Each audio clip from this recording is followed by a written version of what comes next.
Welcome back to the city, everyone. Hope you all are having a wonderful day so far. My name is Leaf, and it's so great to have you all here. Oh my gosh, thank you so much for stopping by. You guys are the best. So today we are continuing our little Amur section. Currently we already have the Dole and the Amur Leopard in here, and I figured, what would this be without a beautiful tiger exhibit? So that's exactly what we work on today. So essentially what this section kind of comprises of is a lot of sort of like Russian, High China kind of animals. I will be sneaking the Himalayan brown bear in here as well. I know they're not like in captivity in the United States, but I feel like they'd be a great animal to have nonetheless. We're having a lot of very unique animals in this zoo, and I can't wait to get to them. So essentially what I'm doing right here, I'm kind of setting up the layout of this exhibit first and foremost. You guys may notice that it is very long, and that's specifically for the point where, I don't know, I just felt like it. No real reason for that. I'm just having a grand old time. But you will notice I am working on these little backstage buildings over here. Unfortunately, I don't really do much backstage building in this episode. I think I will go back to this section and do some backstage later down the line. But for the time being, I kind of just make this very simple, nothing really too crazy. What I really wanted to focus on is the actual exhibit itself. Now, in case if you guys haven't seen the moose episode just yet, I don't know if I've put that out before or after this. I think I may put it out before. Yeah, I think I probably should. But you guys may know from the last part of that video, I was saying I've been struggling with creativity recently, and you may see like an overpass over there. I get rid of that. I wasn't really happy with it. It wouldn't give me enough space, so I kind of nixed that right off the bat. But as you can see, after I continue building, after I pause for a bit, I've been really struggling with creativity recently. COVID kind of kicked me in the ass a little bit, and I've been kind of struggling to even put together exhibits. Like, every single speed build that you see this week has taken me over a day to finish, and that's not usually it. I could usually finish a build within like a day or two, not even a day or two, within a couple hours. But no, recently it's just kind of kicked me. It's just kicked me in the butt, guys, and I'm sorry I don't really have like the highest inspiration for these exhibits recently, but I still hope you guys appreciate them. I've been able to take some inspiration from Bronx Zoo's Siberian tiger exhibit, as well as the area surrounding that exhibit. As I always say, as I always try and illustrate, building for the outside of the exhibit is just as important for building as the inside.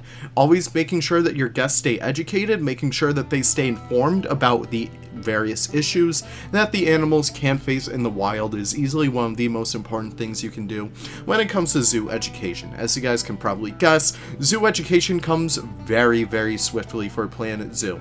A lot of the times you may notice, especially if you're a franchise player or a career player, that education is almost always a requirement. You always have to put up your habitat education boards to help illustrate some of the issues that the animals face in real life, such as poaching, such as, like, you know, environmental disasters and kind of like, you know, improper keeping of materials. I don't really know, but you guys can probably see where I'm going with over here. So of course, I wanted to take a huge inspiration from the Bronx Zoo when it came to their Tiger Mountain Trail. So they have a whole little experience on poaching. They have like this entire beautiful layout, kind of taking you through like what a poacher does in order to kind of capture a tiger, kind of takes you through what they take from the tiger, and it also teaches you about the kind of like what brings a poacher to do what they do. Because keep in mind, it's not exactly like, you know, someone going out there because they're bad. Poaching always stems from sociological and social issues, and it's also important to educate on that and help bring a new light as to how to eliminate this problem at the source. Because when people, you know, get in these situations, they tend to do some pretty bad stuff, and some of that stuff, as a lot of us know on this channel, is poaching, is wildlife trafficking. And that's something that I always try and illustrate whenever I'm building sections like this. It's always never a black and white issue.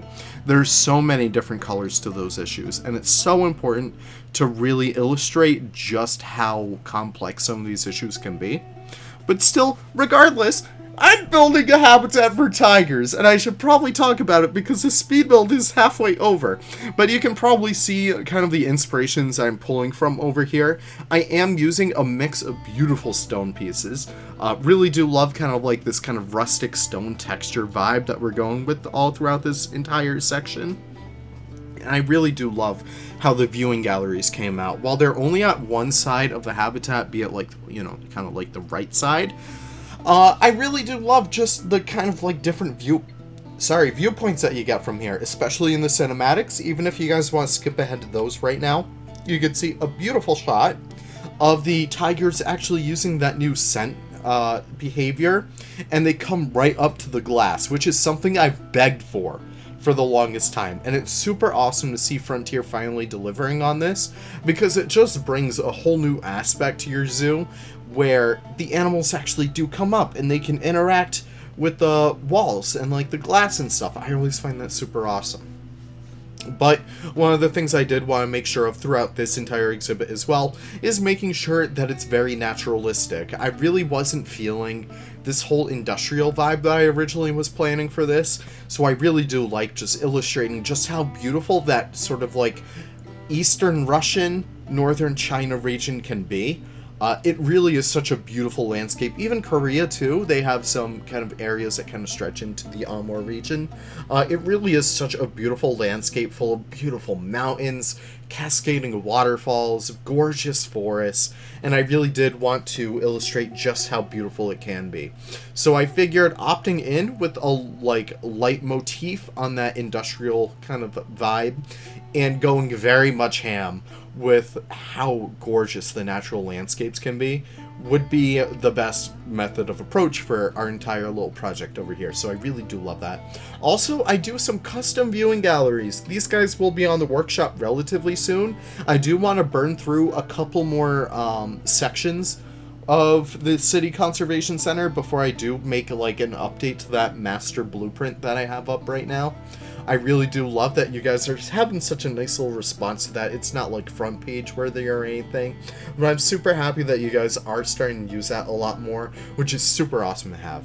But as we make our way throughout here, you can see our last section over here covers that exact poaching scene that I was talking about, and I'm using a whole lot of different props in here. I'm using like the crates and even the new kind of like backstage crates over there as well, because keep in mind, poaching isn't all about like, you know, 1800s muskets and those crates and stuff like that. They oftentimes use a lot of modern equipment as well, which serves as a huge detriment to like native populations and stuff, but that's a whole other thing. I don't like to end on a sad note, but I'm just so happy that we're able to see these beautiful cinematics. I want to thank you guys for stopping by, and I hope this video may have inspired some new people to kind of get experimenting with your exteriors of your exhibits and focusing a little bit more on theming.